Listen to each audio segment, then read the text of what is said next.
Tu pars en vacances et ta voiture est déjà pleine avant même d'avoir chargé les valises des enfants. Le coffre de toit, c'est clairement la solution la plus simple pour gagner de la place sans changer de véhicule. Le souci, c'est qu'il en existe des centaines sur Amazon avec des écarts de prix énormes et pas facile de savoir lequel va vraiment tenir la route, rester étanche sous la pluie et surtout être adapté à ta voiture. Alors j'ai fait le taf pour toi. J'ai comparé les modèles les mieux notés, épluché des centaines d'avis clients et je te propose aujourd'hui les 3 meilleurs coffres de toit du moment, du moins cher au plus cher.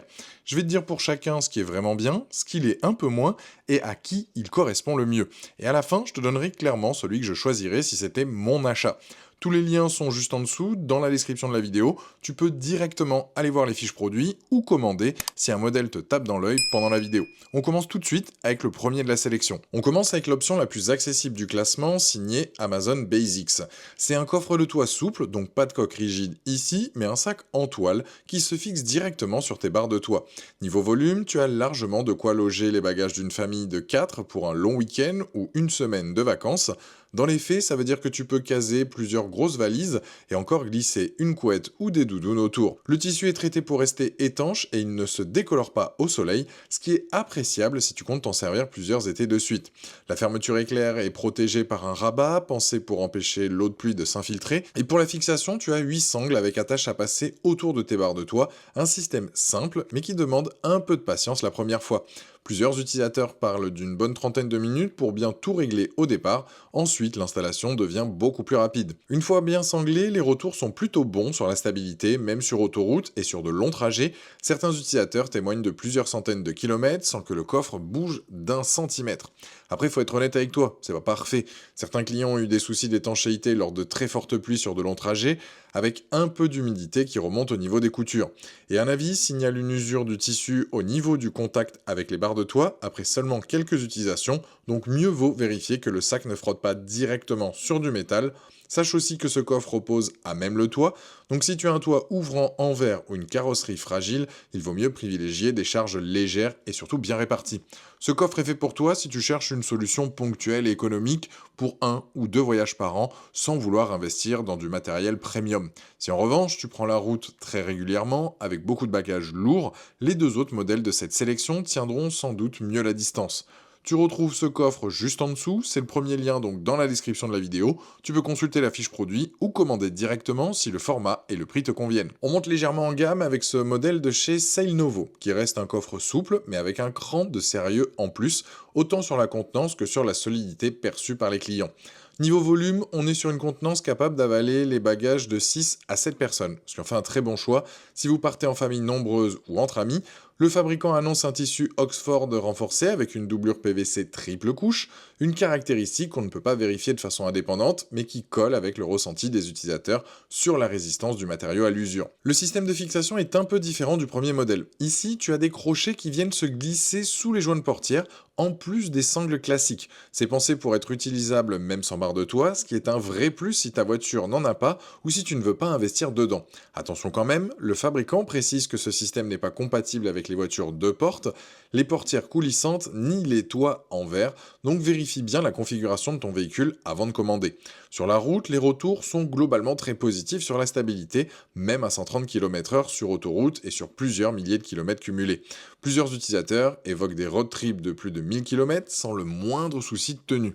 Là où ça se complique un peu, c'est sur l'étanchéité. Les avis sont partagés sur ce point précis.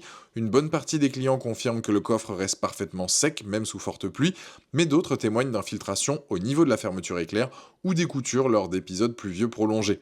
Si tu comptes transporter des affaires sensibles à l'humidité, l'astuce que donnent plusieurs acheteurs, c'est de tout emballer dans des sacs étanches à l'intérieur du coffre, histoire de doubler la protection.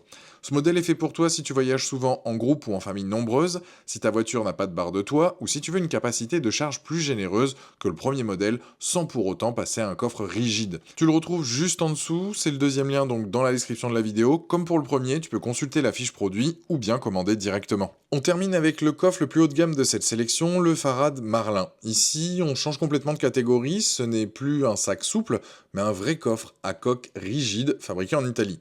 La grosse différence avec les deux premiers modèles, c'est la structure en ABS, un plastique rigide et résistant au choc. Ça veut dire une meilleure protection contre les intempéries, contre les frottements et une bien meilleure aérodynamique sur autoroute par rapport à un sac souple qui prend le vent. Le coffre est homologué TUV, donc GS, une certification indépendante allemande qui valide la sécurité et la solidité de fixation. Il a aussi passé le test de Shock City Crash prévu pour la réglementation européenne. Ce sont des certifications reconnues, pas juste des arguments marketing que je te donne. Côté praticité, l'ouverture se fait des deux côtés, ce qui facilite grandement le chargement quand tu es seul pour installer tes bagages. La fermeture est centralisée sur 3 points avec une clé de sécurité, donc tu as une vraie protection anti-vol, contrairement au coffre souple qui n'offre aucune sécurité de ce type. Le montage sur les barres de toit se fait avec un système de fixation rapide, présenté comme installable en moins de 10 minutes, une fois que tu as compris donc le principe. Plusieurs utilisateurs confirment d'ailleurs qu'après une première installation un peu tâtonnante, le montage et démontage deviennent très rapides. Les retours sur la solidité sont excellents, avec même un témoignage d'un coffre resté intact après la chute d'un arbre dessus pendant une tempête. La contenance permet de transporter les bagages d'une famille de 5 sans problème. Niveau point faible, plusieurs clients trouvent que la clé et le mécanisme de fermeture sont un peu fragiles, en plastique plutôt qu'en métal, avec parfois besoin d'appuyer fermement sur le couvercle pour que la fermeture s'enclenche correctement. Un acheteur a aussi remonté un souci sur une pièce de fixation défectueuse à la réception, réglée rapidement par le service client. Et évidemment, ce coffre est nettement plus lourd que les deux premiers, autour de 15 kg, ce qui peut compliquer la manipulation si tu es seul pour l'installer sur un grand véhicule. Ce coffre est donc fait pour toi si tu es un utilisateur régulier, si tu pars souvent en vacances ou en week-end au ski, si tu veux un vrai niveau de sécurité anti-vol ou si tu roules beaucoup sur autoroute et que tu veux limiter la surconsommation et le bruit lié à la prise du vent. Tu retrouves le lien donc juste en dessous de la vidéo, c'est donc le troisième dans la description, n'hésite pas à cliquer dessus pour en apprendre plus ou le commander s'il t'intéresse. Alors pour récapituler rapidement, le coffre Amazon Basics c'est l'option la plus économique, parfaite si tu ne pars qu'une ou deux fois par an et que tu ne veux pas investir beaucoup. Le Sail Novo t'offre plus de volume, une fixation possible sans barre de toit et une note client plus élevée pour un budget qui reste raisonnable.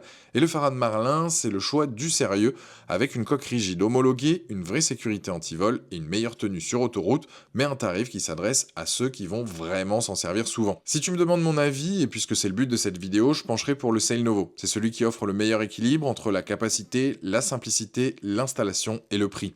Il convient à la grande majorité des situations, que tu aies des barres de toit ou pas, et les retours clients sur la stabilité et la solidité sont vraiment solides pour ce tarif. Le Farad reste un excellent choix si tu es un voyageur régulier et que tu veux du matériel qui dure dans le temps, mais pour un usage classique, le Sail Novo fait très largement le travail sans te ruiner. Dans tous les cas, le meilleur choix, c'est celui qui correspond à ta fréquence d'utilisation et à ton budget. Donc n'hésite pas à retourner voir les liens juste en dessous de la vidéo pour comparer les fiches produits en détail avant de te décider. Si cette vidéo t'a aidé à y voir plus clair, mets un j'aime, ça aide vraiment la chaîne, et abonne-toi si tu veux retrouver d'autres comparatifs comme celui-ci. Je te dis à très vite pour une prochaine vidéo. Ciao!